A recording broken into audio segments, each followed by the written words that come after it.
So I achieved lots, and I knew I was a perfectionist at work, but I also knew I'd split up with my wife twice and argued, even though we had 3 or 4 kids, couldn't stop arguing about the same things. And I knew that my whole life was driven by trying to prove to my dad I was good enough. But I never related those 3 things together. I'm not talking about there being anything wrong with making something perfect. If you think you're going to enjoy the journey to making something perfect, or you're going to enjoy the rewards of it, you're going to enjoy writing a book and you want it to be perfect, and you're going to enjoy the rewards of seeing it published. There's nothing wrong with that.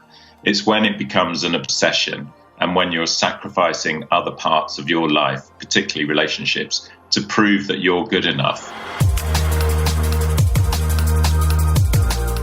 This is the Ideas Lab podcast, where you can learn from great creative and entrepreneurial minds how to turn your ideas into original businesses, books, and brands. Because in a crowded world, it pays to stand out.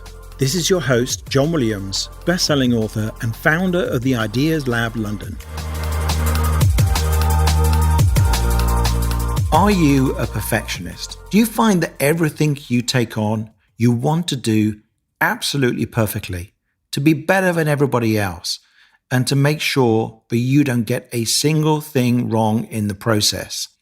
Now, this might sound like a positive quality, and it does have some advantages, but it also has some great costs to our health and to our relationships. Chris Ward is the author of the new book, Less Perfect, More Happy. And here we have an in-depth conversation about what perfectionism is, why it develops, what you can do about it, and the enormous cost it can have if you don't get a handle on it. Chris's own perfectionism has driven him to be very successful. He was creative director of Comic Relief. He's raised over £500 million for charities all over the world. He's been involved, along with Richard Curtis, the famous film director, with the launch of the United Nations Global Goals. And for that campaign, he managed to arrange the sending of over 3 billion text messages in order to spread the word. Chris is also a record-breaking cyclist, a best-selling author, and a successful entrepreneur, but his perfectionism at times has nearly destroyed his life.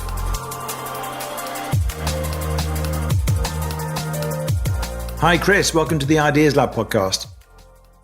Hi, John. Thanks for having me. Now, you are the author of Less Perfect. I've forgotten the name of the book now, which is talking. More happy. More happy. But see, let's keep this in, because there you go. I'm Less Perfect, More Happy. And is there a subtitle in there? No, there isn't really. Apart from Richard Curtis gave me a nice quote for the cover. The Almost Perfect Book About the Impossibility of Perfection by Richard Curtis, CBE, who's someone you've worked with for quite some time. And yeah, let's make this the least perfect podcast ever. So we'll keep in the fact that I forgot the name of your damn book. I'm just off to the toilet then, John. What's that? I'm just off to the toilet. yeah, that should do it. As long as you don't take the camera with you like somebody did recently on a Zoom meeting. Yeah, so perfectionism is a really hot topic. Whenever I talk about it on my courses, people really relate to it. And it does get in the way. I think it's a massive block for people, getting in the way of getting things done, putting things out into the world. Anyone who wants to do stuff on social media around their own personal brand or around their business, perfectionism is what stops them. I think perfectionism stops us starting a business. It's what I've been writing about for 10 years in my books, at least as part of the main theme. But when you talk about perfectionism, you're actually talking about a clinical condition. Is that right? I mean, when you talk about perfectionism, what do you mean? Yeah, and that was the biggest question and the biggest thing to try and get over from the start, because a lot of people still see perfectionism as a positive trait. And so how was I to present that it wasn't? And so I'll go back, I came into it because I achieved lots, and I knew I was a perfectionist at work, but I also knew I'd split up with my wife twice and argued, even though we had 3 or 4 kids, couldn't stop arguing about the same things. And I knew that my whole life was driven by trying to prove to my dad I was good enough. But I never related those 3 things together. And actually, there was an epiphany moment when I discovered OCPD, which is obsessive compulsive personality disorder, which actually the World Economic Forum actually first came out, and WHO said this is the biggest sort of unknown mental health disorder that we have in the world, and it's actually now affecting a substantial number of young people. So there's not so when I say perfectionism, I'm not talking about there being anything wrong with making something perfect. If you think you're going to enjoy the journey to making something perfect, or you're going to enjoy the rewards of it, you know, you're going to enjoy writing a book and you want it to be perfect, and you're going to enjoy the rewards of seeing it published. There's nothing wrong with that. It's when it becomes an obsession and when you're sacrificing other parts of your life, particularly relationships, to prove that you're good enough.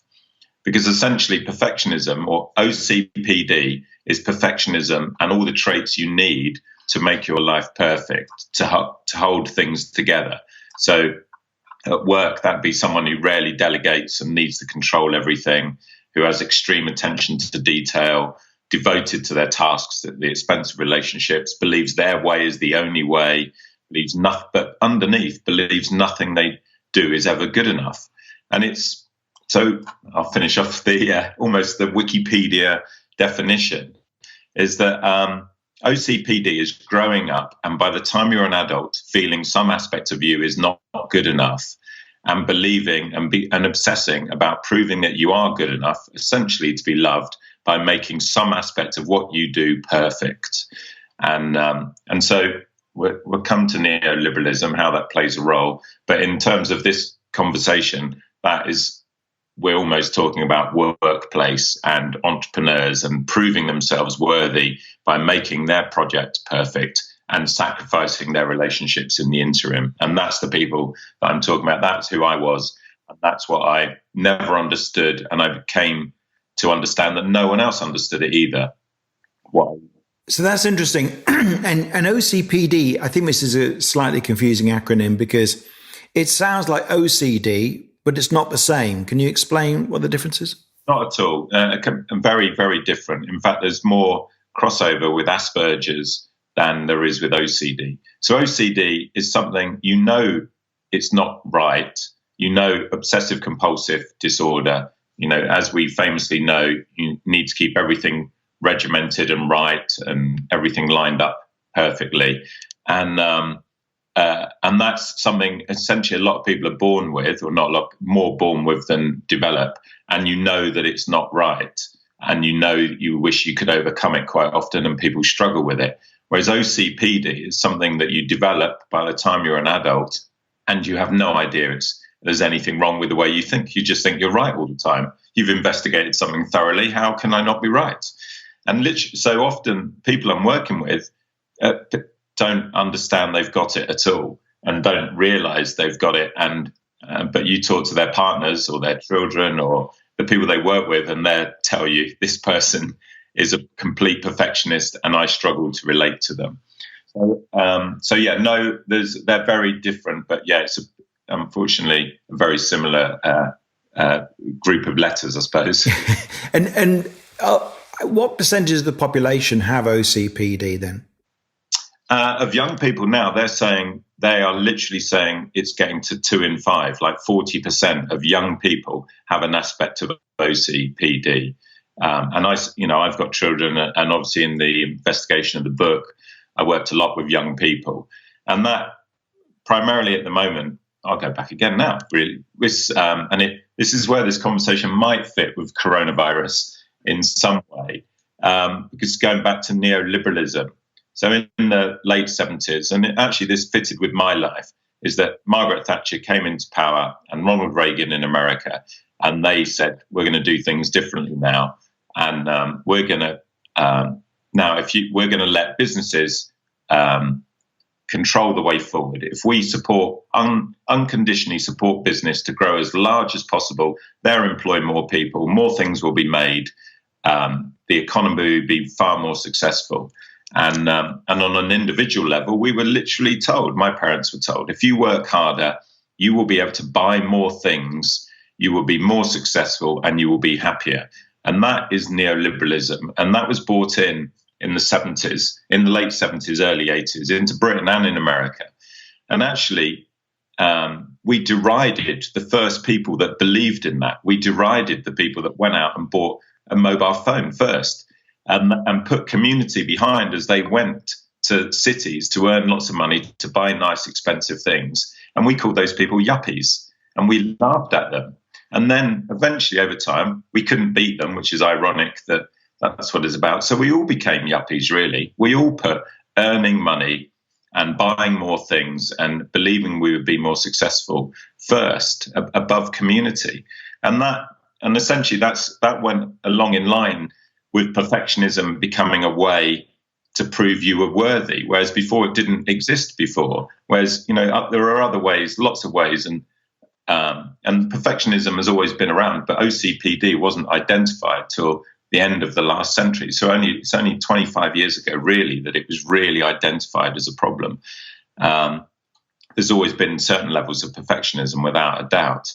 But now it sort of manifests itself through neoliberalism. So then at school became far more about grading. So now, why we have an epidemic of young people now suffering is because school is entirely about being measured, graded, competing to be the best and you get dropped down a set at school every quarter or put up a set. Whereas in my time, it might have happened once in your whole schooling. Now it can happen every 3 months, which is not good. Oh, wow. And then obviously we have, so social media on two aspects. You've got your friends who now, obviously, if you're not invited to a party, you can see them on snap maps, all going to the party without you. You're sitting there, I don't feel good enough. Here they are all at the party, or there, those two going off together, etc. You can just sit there and see it. And then obviously we're comparing our lives to the richest, potentially some, and richest and many perfectionists who need their own validation by showing off their success through social media. So I would hazard a big guess that a lot of influencers are perfectionists. And then, so what we got, education, social media, and advertising. So that was the final piece in the jigsaw puzzle. The advertising used to be about products. This is a good product, buy this product. And then brands have competed for the last 20, 30 years on branding.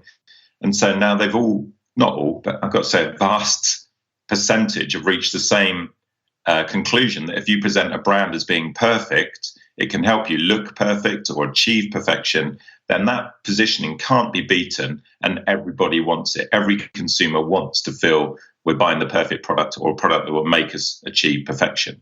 And so there's just, for young people growing up into this world, like we can see outside it, we can see there was sort of a life before in a way, but now everything is driven to achievement and perfection. And so that's why we have an epidemic of young people struggling, because we weren't born to be perfect. We were all born the same. We're all born a bit imperfect. We all love being carefree, playing out when we were young toddlers.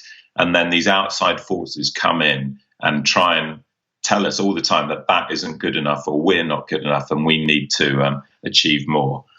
So I was even going to say, at the very also parenting, that, parenting now is about buying the latest products, putting your child in another room, decorating that child's room to the very best, giving them a mobile phone if they're annoying you while you are distracted with your own perfectionism trying to achieve something. And so already, as a young kid, you're already slightly on the back foot. Am I unconditionally loved? Because I might have a nice pink bedroom when I'm like a year old, but I don't get to sleep on my mother's chest or my parents' chest like all day, all night, which is what we were actually evolved to do. Yeah. Anyway, the sermon of today. Yeah, and you know something about this because you were in the advertising world originally, weren't you? Isn't that those were your agencies that you set up? Yeah, so I ran a couple of big agencies which I managed to sell, and I I wrote a book years ago called Out of Office, which was about moving out of office, and I wrote that in 2012, and because I couldn't, and in hindsight, that was my perfectionism, that I couldn't stand the uncontrollable environment of an office with 100 people in, where I'd be annoyed that 3 of them turned up a minute late for work, and they were also the same 3 that went home a minute early, and it would play on my mind and the uncontrollability of it. So I just disappeared to a coffee shop. I was doing this from 2000, before there was Wi-Fi, before internet. I'd take my laptop to a Benugo's coffee shop, which the first Benugo's that would appear in Soho, and just sit there and write my stuff on my own. So actually, Out of Office, the book it had the right content, but it was the wrong motivation behind it. It was actually a bigger motivation. It was the uncontrollability of my life that I couldn't handle and why I had to disappear on my own. Yeah. No, that's a fascinating idea of how societies contribute to this. It does. I can see that there's a level of perfectionism which everyone is striving for, which we didn't have before. And I remember I was driving with a friend of mine through our old hometown. So he now lives up in New York State, and I live in London. And we were driving through Solihull, where I grew up, and we drove past his old school, and there's all these kids hanging around outside. And he goes like, how do they all look so good? They look like models. And you look at photos of us in the 80s growing up, because I'm in my 50s, and we look so terrible in comparison, just so crushingly unstyled, wearing some cardigan that somebody's knitted for us. I mean, this is, even the good-looking types who actually had some concern. The standards since then have gone up massively, and I think it's quite a difficult thing to stop. So I don't know if I completely see the world the way you do, but I think there's certainly some truth in what you're saying. I don't think there's any kind of sort of evil neoliberal force, but there is an accelerating cause, which is, like you say, you let everyone compare how everyone looks. Everyone starts to want to look better. And then that kind of accelerates like a sort of, good looking, looks based arms race of you've got to be better than the next person. And that was inevitably going to speed up whatever happens. Social media has definitely accelerated it. The question is, how do we put the brakes on that? But I mean, in terms of perfectionism, for anyone who's thinking, well, am I a perfectionist or not? You said like your it probably comes out in your work and your lack of a tolerance for others. Are there any other symptoms that people should be looking for that might indicate they have OCPD? Yeah, I've got a list here because it's quite a lot, but it's literally all based around everything is a trait about controlling your life. Because having control, you can't achieve perfection if you're letting anyone else have an influence on your life. So as a parent, I've got a couple here, like helping your children do their tasks better, because you can show them, you could do it like this, why not do it like this? Argumentative with your partner, often over parenting issues, because you need to parent your children in the way that you were parented is often the case. Imposing your own high standards on anybody and always distracted by a task or a worry in your head. So one of the big things is missing your own children's childhood, because you might be there in assembly, you might be there at the playing field, but your mind is elsewhere on a task you're trying to do at work. Rigid about rules, quite competitive, procrastination, and at the opposite end, making last-minute decisions. You procrastinate because you want every decision to be the perfect decision. Where are we going on holiday? Well, hold on, I'm just going to check 58 websites and the weather in each of the places and what the that's in the airport. That's really important, and I think a lot of people miss this. I think a lot of procrastination, I know my procrastination is a form of perfectionism. So the reason I'm surrounded by clutter on my desk in front of me here is because I feel like I have to make the perfect decision of what to do with that piece of paper.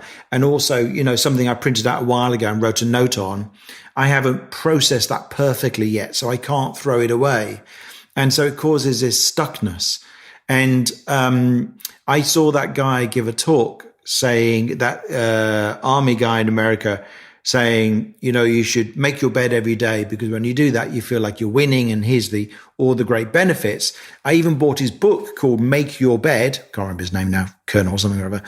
And I thought, okay, yeah, I'm really going to start making my bed. And I didn't. And even then, I did it for like a couple of days. And the reason why is what's going on in my head is I can't make it perfectly. This is like I can never make these fabrics line up perfectly. And the breakthrough for me, which has actually allowed me to persist to this habit, is make it badly. And that was actually when I tell myself that, whenever I feel that instinct to leave something and not do it at all because I can't do it perfectly, as long as it's not something, I'm not doing brain surgery here or something. If it's a case of making my bed, I tell myself, do it badly. Because actually, my version of badly is actually not that bad anyway, first of all. But also, it means that I'd rather just do it. And then I come back and I find my bed made, even if it's not, ironed perfectly.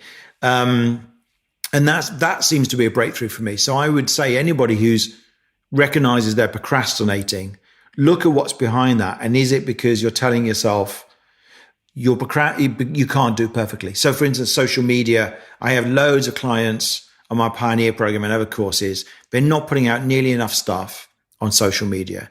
Partly that's a fear of being visible, but partly it's because they feel like everything has to be this work of art before you hand it to the general public. And what's really working is people being themselves, being imperfect, being authentic, and going, look, I had a thought this morning. I think it might be helpful for some people. And it's not fully formulated and slick. And you just go live and you share it in whatever your area of expertise is. So I think that procrastination point is really important. Yeah. And you're right. It holds people back big time. And it's why the first thing is that, as your first thing, you can't make it perfect. Perfectionists have all or nothing thinking. So it is, if I can't make it perfect, I want nothing to do with it.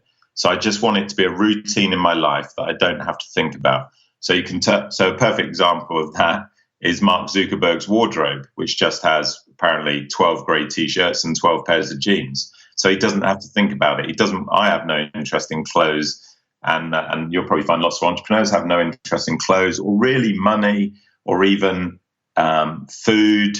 It's just about success. You can't be perfect at everything, but you need to be perfect at the thing that you feel is going to most prove that you're worthy enough, that you're going to achieve validation. And me wearing the right clothes is never going to do that. But for other people, it will be wearing the right clothes.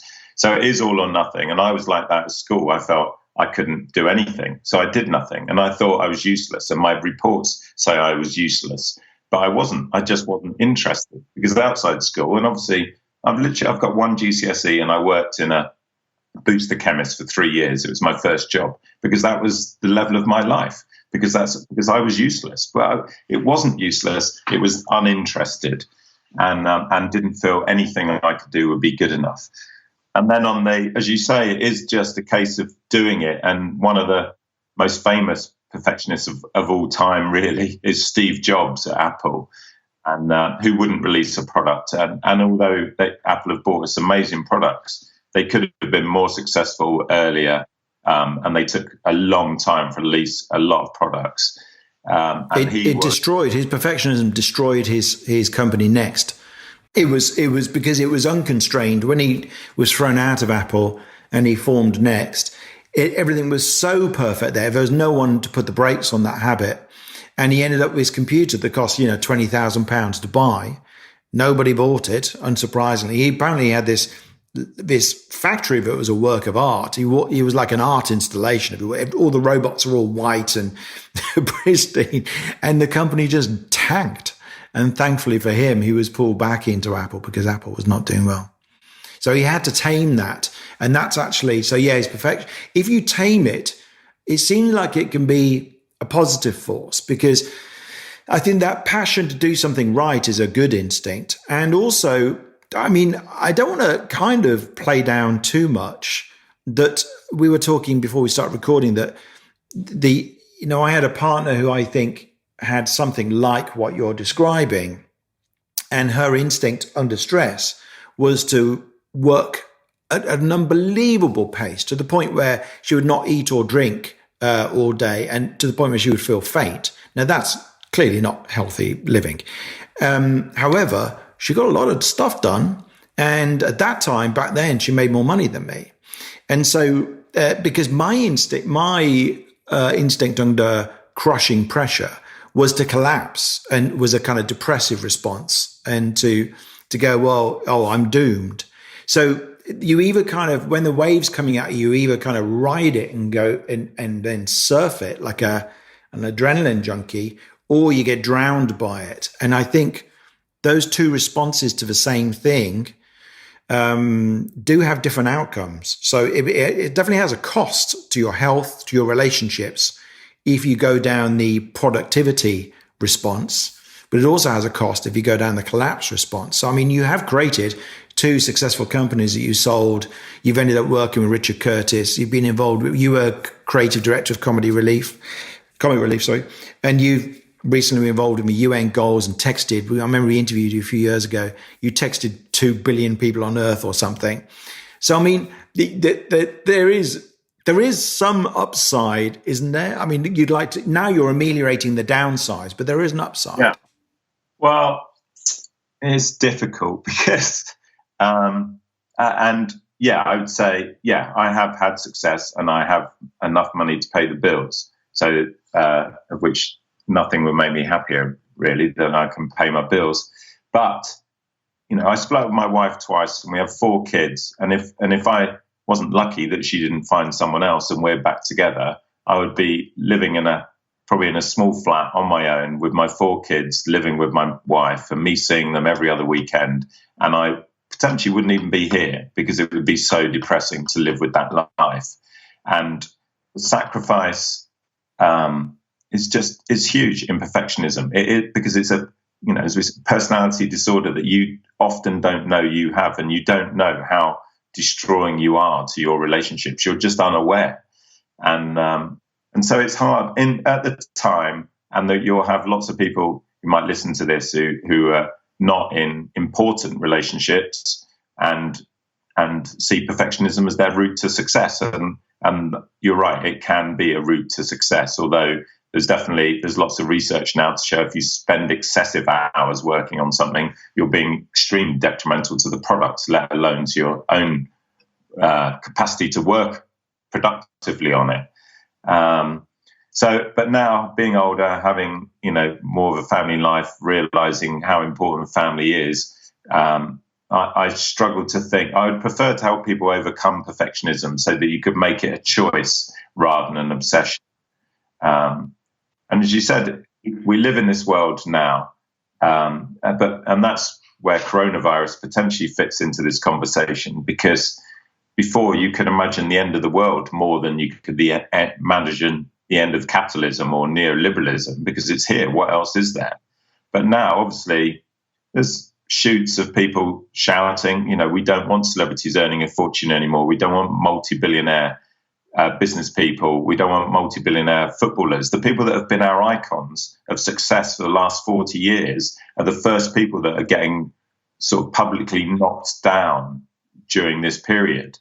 So it will, and no doubt, if we come out of it without too much sort of bad happening, then we'll return to normal and everyone will be at Westfield shopping centre within 10 minutes. But there's a potential here that actually maybe, at least there'd be a new way for quite a lot of people looking at life and don't want to be so competitive and don't want to be so judgmental and don't want rich people to be the icons that we sort of setting out to try to sort of be the same as, really, to replicate.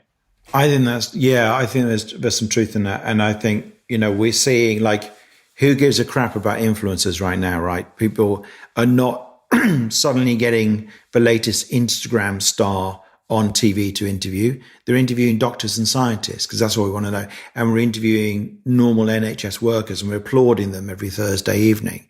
So it has reset that focus. And I think people are also appreciating things that they've lost and appreciating, relationships more and how to maintain those when we're in lockdown. So it has kind of reset things in a way that could be very positive. I'm doubtful we'll see the end of capitalism myself, and not even entirely convinced that's a good thing. I certainly do believe in ameliorating and limiting the damage it can do. But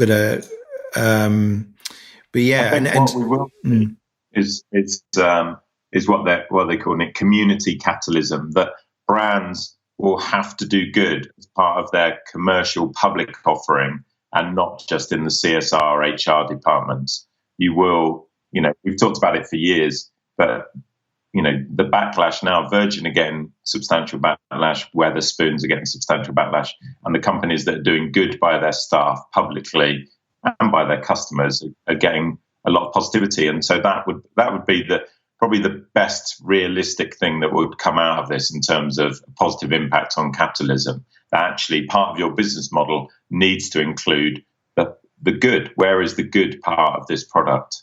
Yeah, no, and I agree. And I think what I'm advising my clients at the moment is that if you can do something that is an act of generosity that just helps people, yes, there are things you can still sell, and you should still have a kind of business strategy because you need to make a living.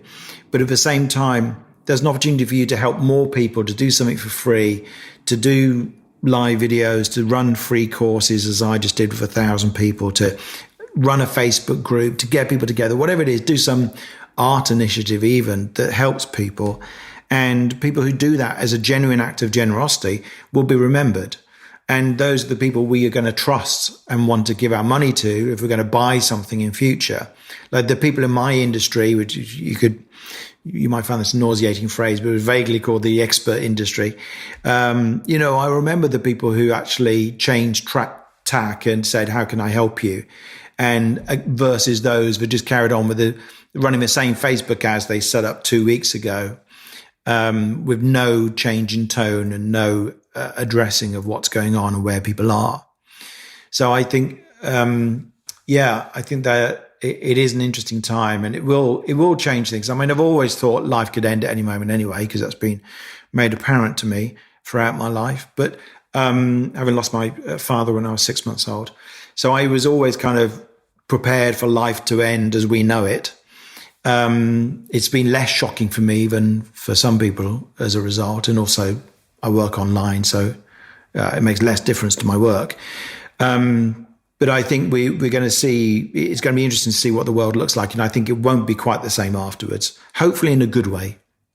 But so before we finish though, if people are realizing, okay, they have something going on with perfectionism, it looks like maybe they do have OCPD, what can we do about it? Well, really, and what you can't do is like with perfectionists, the people the way people have tried to solve it for their friend or for their pupil at school is say, "I'll get on with it. That's good enough," and that is literally like telling someone who's depressed to cheer up. It has no impact, and it's probably negative, and they're not listening to you, and they don't believe you, because the impossibility of it is, for me, for instance, as an instance, was would my dad have thought what I'm doing is brilliant and perfect? Would he have said, well done, in my own head? Not even asking, he wouldn't even think about it. So let alone some vague acquaintance telling me, oh, that's a brilliant piece of work. No, it's not. I know my dad wouldn't think that was brilliant. And so it's that sort of impossibility that's playing in your head. So really, in the book is like a 12-step guide, because it's the same as overcoming any other obsession or addiction, really. It's my version of the AA 12-step guide. And so number one really is understanding what made you feel not good enough. And it can be anything. And divorce or splitting up parents while you're young is what is the biggest individual cause that can be identified, because young children can, in some mistaken way, blame themselves or think, if I become perfect, then I can put it all back together again. And actually a lot of, in fact, I think it's actually a majority, over 50% of British female athletes who've won medals at Olympics come from homes where their parents have split up when they were young. And those as 3-year-old girls have gone out and set out to prove that they can be good enough and make this all good again. So that's the biggest individual cause, but it can be anything. Like mine was my dad following Margaret Thatcher and saying, come on, you need to work harder, and judging me by his high standard and not saying well done and not cuddling me, because that's not what dads did then. So I felt like all the time I had to prove myself. But it could be at school, it could be relationships. That's why, as we said earlier, all the causes earlier, already not being on the back foot as a very small child, and then you see all this competitive, judgmental world. It's really hard to stay, centered and feel good enough about yourself. With our own sort of family, when we're our own kids, we sort of tried to develop the kitchen lounge into like this completely non-judgmental place where we could all laugh with each other and at each other, sort of a break, because even the bedrooms are not a break because your mobile phone's in there and you can see the outside world all the time. So we try to have this moment and a break, and that seems to have helped. But it's tough. So, I've put this 12-step guide, and it is, number one is the big one, really. Take the time to understand what perfectionism actually is, and OCPD, which we've done through this. And then try to understand what may have caused your perfectionism. Discuss the experiences that may have caused your perfectionism and the traits you want to change with the help of a trusted friend, partner, counselor, or a sponsor. Very similar to AA. And that's, it's the same if you saw, someone obsessed with gambling or shopping or drugs or alcohol, you wouldn't just say, stop, come on, carry on. And it's a similar level to that. Yeah, no, that's a really important point. So, it sounds like if we can somehow, the most important thing in a way is that if you get a chink of light and just begin to realize that maybe, the problems that seem to be going on around you in your relationships and maybe in your health and so on, maybe this is an indication that something is wrong, and that maybe the way your parents, what happened that instilled that was not the best possible, most healthy parenting. If you can just get a chink of light, because as you say, thinking of the perfectionist person I was in a relationship with, I think she very much had the intention of parenting any child she had in exactly the same way. And I could see that scared me even back then. So, and particularly perfectionist believes this, to bring up your children to be better versions of yourself, which is a nightmare. The one little tip I'd say on a day-to-day basis in terms of managing if you realize this and you think, some of these problems could be me, I'll think about it, is just to put the person you're with first in front of anything else, in front of distraction. And the distraction is the main thing. Oh, I'm doing this later. How's that going to go? What am I going to wear? How am I going to do it? Or I've got this big project. Just, and I used to literally come home, look at my mobile phone outside the front door before I open the front door, just to check it off, done it, park it, and come in. And then everyone who's with me is the most important thing. So put the person you're with first. And if that became a habit, then that makes a huge difference. That's great. I really like that idea. So that's something practical people can do. Yeah. Well, Chris, thanks so much. Where can people get your book, Less Perfect, More Happy? Did I get that right? Yeah. I got it perfect. We got it. At some good bookshops, not W.H. Smith travel ones like yours will be, but and on Amazon. And I actually have a website as well, Less Perfect, More Happy website, where you can buy it direct from me on there. I thought you were going to ask me. I've managed to get some good PR. So I was on Radio 5 and the Daily Mail on the same day. And Amazon, you have a system where you can tell them you're going to get PR. So I said, I'm going to get PR. Here's the proof. And then they didn't order any more books. So it sold out like within 1 minute of the Daily Mail. Oh, no. So, I'm not their biggest fan. Okay, that's interesting. You can buy it on Amazon and at lessperfectmorehappy.com. And if people want to find out about you, Chris, is there a website, or should they check you out on social media? Facebook is the only one I really stick on, and I'm just there as Chris Ward. Probably come across me. Twitter, Chris Ward author, but I that's one of my things. Perfectionists often trolls. What we call trolls can be perfectionists, because once you do something, you feel you've got to own it, and you've got to be right. And now I can see it. It's a place I don't want to be, really. So I'm trying to steer clear. But I'm on Facebook and then lessperfectmorehappy.com. Great. Okay. Well, thanks, Chris. That's been really interesting. Oh, brilliant. No, it's good. Thanks for listening to this episode of the Ideas Lab podcast. Please do subscribe, and if you've enjoyed this episode, it would be great if you could leave us a review. You can get links and details of everything mentioned in the podcast in the show notes, along with photos and video clips from many of our episodes. Just go to theideaslab.org/podcast.